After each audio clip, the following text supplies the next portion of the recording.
अस्सलाम वालेकुम दोस्तों आज हम बात करते हैं कि पस्तान में रसौली की अलामात क्या होती है,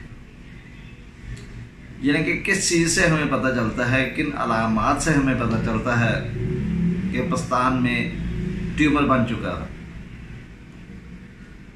नंबर एक, औरतों में एक या दोनों पस्तानों में गिल्टियाँ महसूस हो सकती हैं।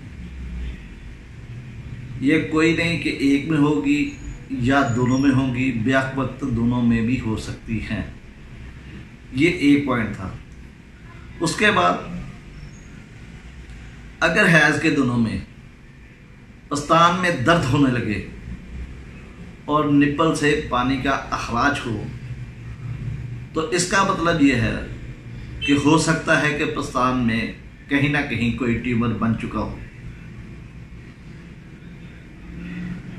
बाज़ हालतों में जब पस्तान को टटोला जाता है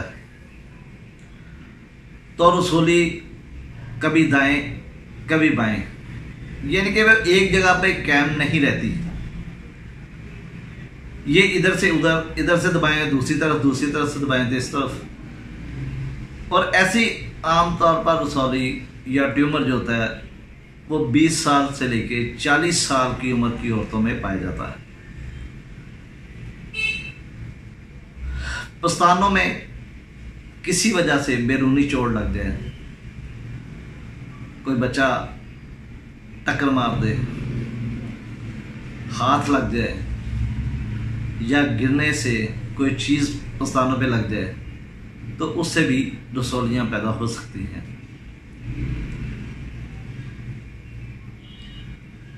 ऐसी खवातीन जिनके पस्तान बड़े होते हैं और बच्चों की पैदाइश के बाद वो लटक जाते हैं,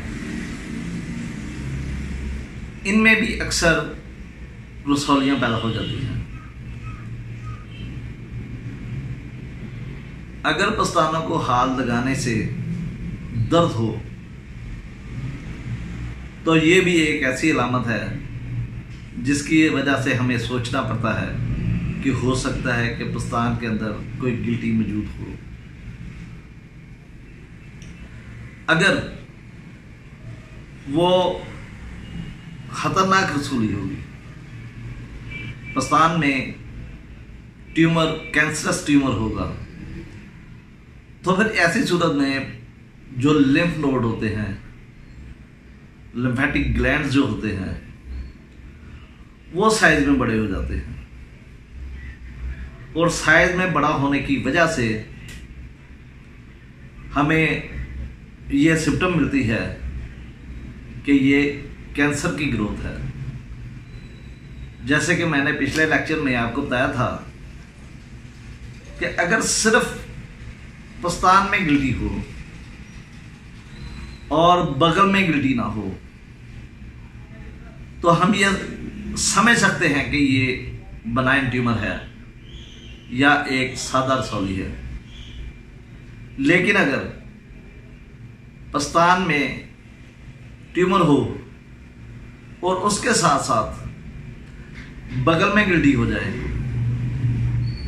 क्योंकि एक लेक्चर में मैंने आपको पहले बताया था कि ये इलाका, ये और जंगासे, इनमें लिम्फ नोड पाए जाते हैं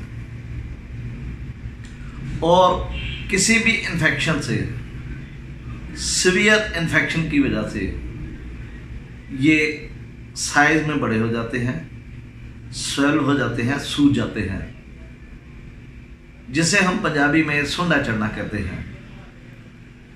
तो यही लिम्फ नोड होते हैं कि अगर पस्तान में गिल्टी हो और कोई भी लिम्फ नोड बढ़ जाए तो हम ये समझ सकते हैं कि ये कैंसर की गिल्टी है।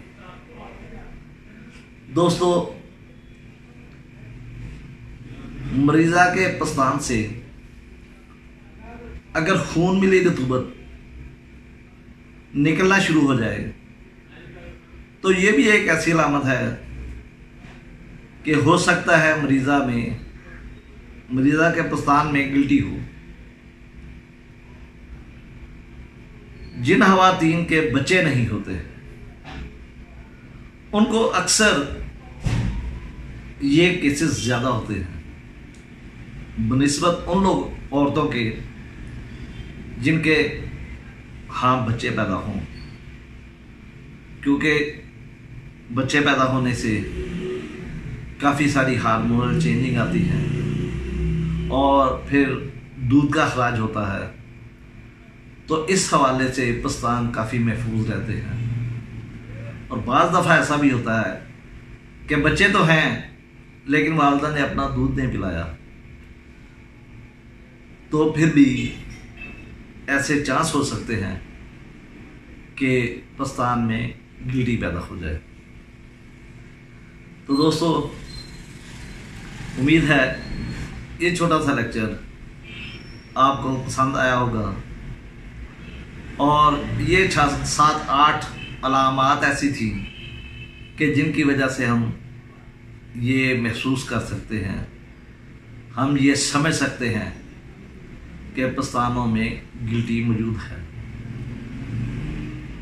लेकिन कल भी मैंने आपको बताया था, अगर दर्द हो, अगर रंगत में तब्दीली आ चुकी हो, लिम्फ नोड सूजे हों और उसकी बढ़ोतरी जल्दी जल्दी हो, तो ये कैंसरस रसौली है। और अगर रसौली आहिस्ता आहिस्ता बढ़ रही हो, लिम्फ नोड ना सूजे हों, छाती की रंगत में तब्दीली ना आई हो या तेज़ चुभन वाली दर्द ना हो, तो ये बिनाइन ट्यूमर है। वैसे ख़वातीन को चाहिए कि नहाते हुए वो अपने पस्तान को ज़रूर टटोल कर देखें। हफ्ते बाद 15 दिन के बाद गुलाई में ऐसे हाथ फेर के ना गुलाई में चेक करें कि उनमें कहीं कोई गिल्टी फील तो नहीं हो रही, ताकि बर वक्त इसका इलाज किया जा सके। अच्छा दोस्तों, इसी के साथ इजाज़त चाहता हूँ। अल्लाह हाफिज़।